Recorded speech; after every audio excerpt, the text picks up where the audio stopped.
I am Dr. Vinod Pankaj Mishra and you are welcome in my YouTube channel Pankaj Institute of English. So dear friends, I am here with vocabulary for English speaking. These are some sentences which use in our daily life.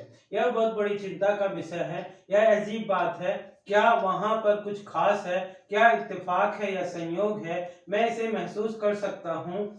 मामला गंभीर हो गया है, लापरवाह मत बनो, जैसा हो रहा है वैसा होने दो, जैसा मैं कहता हूँ करो और यहाँ से दफा हो जाओ। तो शुरू करते हैं आज के वाक्य। यह बहुत बड़ी चिंता का विषय है, इसको बोलेंगे this is a matter of great concern. This is matter of great concern. This is a matter of great concern. यह बहुत बड़ी चिंता का विषय है। यह अजीब बात है। मान लीजिए किसी को कहना है कि यह अजीब बात है, तो बोलेंगे this is strange thing. Strange thing. This is strange thing. Strange मतलब अजीब। यह अजीब बात है। This is strange thing. क्या वहां पर कुछ खास है? जैसे मान लीजिए आप कहीं जा रहे हो, वहां बहुत किसी होटल में बहुत ज्यादा भीड़ लगी हुई है, तो आप पूछ सकते हैं कि यहाँ पे इतनी ज्यादा भीड़ है, क्या वहां पे कुछ खास है? तो इसको इंग्लिश में बोलेंगे is there anything special. Is there anything special. क्या वहां पे कुछ खास है? Is there anything special. फिर लिखा हुआ है क्या इत्तेफाक है, क्या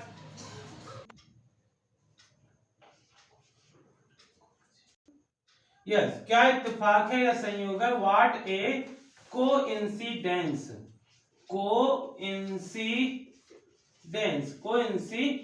व्हाट ए कोइंसिडेंस। क्या इत्तेफाक है, क्या संयोग है? मान लीजिए आप कहीं घूमने गए, वहीं पे आपका एक फ्रेंड भी मिल गया, तो आप बोलना चाहते हैं कि क्या इत्तेफाक है, हम लोग एक ही स्थान पर आए हैं, तो बोल सकते हैं व्हाट ए कोइंसिडेंस। मैं इसे महसूस कर सकता हूं। मैं इसे महसूस कर सकता हूं, इसको इंग्लिश में बोलेंगे I can realise it. I can realise it. जैसे मान लीजिए किसी प्रॉब्लम से आप भी गुजरे हैं, कोई फ्रेंड भी गुजरा है, तो आप उसके पास गए हैं, आप कह सकते हैं मैंने भी इसी प्रकार की प्रॉब्लम को फेस किया है। I can realise it. मैं इसे महसूस कर सकता हूं।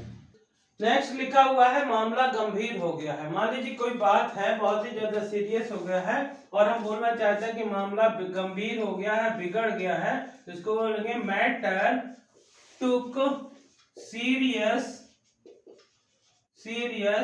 टर्न।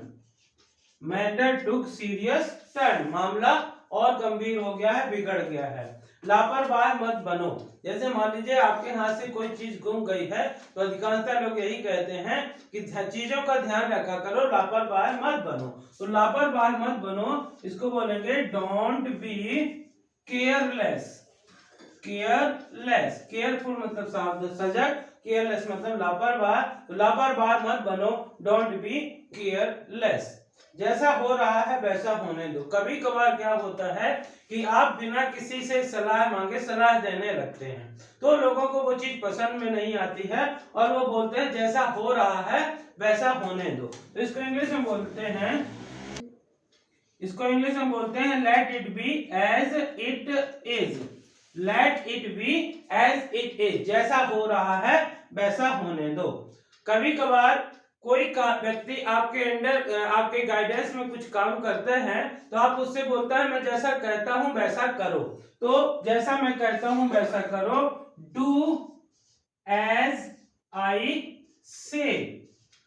डू एज आई से। मैं जैसा कहता हूं वैसा करो और यहां से दफा हो जाओ। यदि कोई किसी ने कुछ आपके दिमाग खराब करने वाली या कुछ नॉनसेंस बात जिसका कोई मतलब नहीं है, तो आप उससे बोलते हैं कि यहां से दफा हो जाओ। तो इसको इंग्लिश में बोलते हैं गेट लॉस्ट फ्रॉम हियर।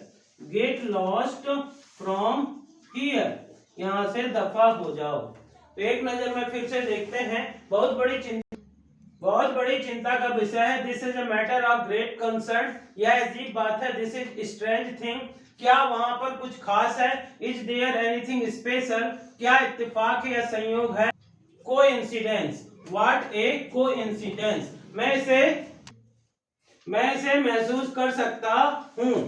और तो हो जाएगा आई कैन रियलाइज इट। मामला गंभीर हो गया है, मैटर टुक सीरियस टर्न, लापरवाह मत बनो, डोंट बी केयरलेस, जैसा हो रहा है वैसा होने दो, let it be as it is, जैसा मैं कहता हूं वैसा करो, डू एज आई से, यहां से दफा हो जाओ, गेट लॉस्ट फ्रॉम हियर। इसी प्रकार कुछ और भी सेंटेंस हैं जो हमारे डेली लाइफ में यूज होते हैं। तुम अब भी ऐसे ही हो। मान लीजिए कोई व्यक्ति आपको बहुत दिनों, आपका फ्रेंड बहुत दिनों के बाद मिलता है और बिल्कुल जैसे आप मिले थे वैसा ही है, तो आप कहते हैं कि तुम अब भी बिल्कुल ऐसे ही हो। तो यू आर स्टिल सेम, इसको इंग्लिश में बोलेंगे you are still same. Same मतलब एक जैसे, यू आर स्टिल सेम, तुम अभी भी बिल्कुल वैसे ही हो, ऐसा कुछ बिल्कुल भी नहीं हुआ। मान लीजिए कोई बताता है कि आप वहां गए थे तो आपके साथ ऐसा हुआ, जो कि उस प्रकार से नहीं हुआ होता है, तो आप बोलते हैं ऐसा कुछ नहीं हुआ। तो no such thing happened, no such thing, no such thing happened, happened at all, no such thing happened at all, ऐसा कुछ नहीं हुआ, बस मुझे उसका नाम बता दो। कभी कभार बोलता है कि आपके बारे में ऐसा किसने बोला, तो आप बोलते हैं कि आप तो इसको बोलेंगे बस मुझे उसका नाम बता दो, just tell me his name. यदि कोई लड़की है तो आप यहाँ पे हिज के स्थान पे हर का भी यूज कर सकते थे, just tell me his name. आप बोलते हैं कि मुझे उसका नाम बता दो, बाकी मैं उससे क्लियर करूंगा, इसको बोलेंगे just tell me his name.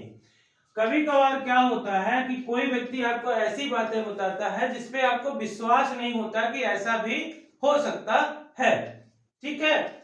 तो आप बोलते हैं क्या जो मैंने सुना सच है, तो इसको इंग्लिश में बोलेंगे इज इट ट्रू, क्या यह सच है, तो is it true what I hear, here का सेकंड फॉर्म होता है हर्ड, क्या जो मैंने सुना सच है, is it true what I heard. आप सामने वाले से उस चीज को क्लियर करना चाहते हैं कि क्या वास्तव में ऐसा हुआ है, तो आप बोलते हैं is it true what I heard. मुझे कार चलाना आता है, कई प्रकार से अपने लाइफ में इस प्रकार से लोग बोलते हैं कि मुझे खाना बनाना आता है, मुझे कार चलाना आता है, तो इसके लिए इस प्रकार से बना, no I know how to drive car, I know how to drive car. इसी प्रकार से मान लीजिए आपको खाना बनाना आता है, तो बोल सकते हैं I know how to cook food. आपको इंग्लिश पढ़ाना आता है तो आप बोल सकते हैं I know how to teach English, मैं जानता हूं या मुझे पढ़ाना आता है। तो इस प्रकार से मुझे कार चलाना आता है, I know how to drive car. Next sentence है वह पुराने ख्याल का आदमी है। डियर फ्रेंड्स, कई प्रकार के आदमी होते हैं, कुछ लोग होते हैं जिनकी पुरानी सोच होती है, उनको नैरो माइंडेड भी बोल सकते हैं, कुछ होते हैं जो बिल्कुल खुले ख्यालात के होते हैं, उनको ओपन माइंडेड भी कह सकते हैं, ब्रॉड माइंडेड भी कह सकते हैं। वैसे ही है वह पुराने ख्याल का आदमी है, इसको बोलेंगे ही is an orthodox person, He is an orthodox person, वह पुराने ख्याल का आदमी है। उसमें ऐसा क्या खास है, क्या होता है, मान लीजिए आप क्लास में हैं कि किसी स्टूडेंट्स के ऊपर कोई टीचर विशेष ध्यान देता है, तो कई लोगों के मन में ये क्वेश्चन उठता है, question arise in their minds that कि उसमें ऐसा क्या खास है। तो मान लो आपको कहना है उसमें ऐसा क्या खास है, what is special in her or him, what is special in her or him, उसमें ऐसा या इसमें क्या खास है। लिखा हुआ है लगता है तुम कुछ भूल रहे हो, कोई व्यक्ति आपसे मिलने आया, किसी विशेष काम से आया, इधर उधर की गप कर रहा है, लेकिन जो मेन है बात है उसको भूल गया, तो आप उससे कह सकते हैं लगता है तुम कुछ भूल रहे हो। तो इसको बोलेंगे लगता है, इट सीम्स, इट सीम्स मतलब लगता है। यू आर और भूलने को बोलते हैं फॉरगेट, तो इसको हो जाएगा forgetting something. You are forgetting something, it seems you are forgetting something. तो इस प्रकार की ये सेंटेंस है। तुम अब भी ऐसे ही हो, यू आर स्टिल सेम, ऐसा कुछ बिल्कुल भी नहीं है। नो सच थिंग हैपेंड, नहीं हुआ है। No such thing happened at all, बस मुझे उसका नाम बता दो। Just tell me his name, क्या जो मैंने सुना सच है। Is it true what I heard, is it true what I heard, मुझे कार चलाना आता है। I know how to drive car, वह पुराने ख्याल का आदमी है।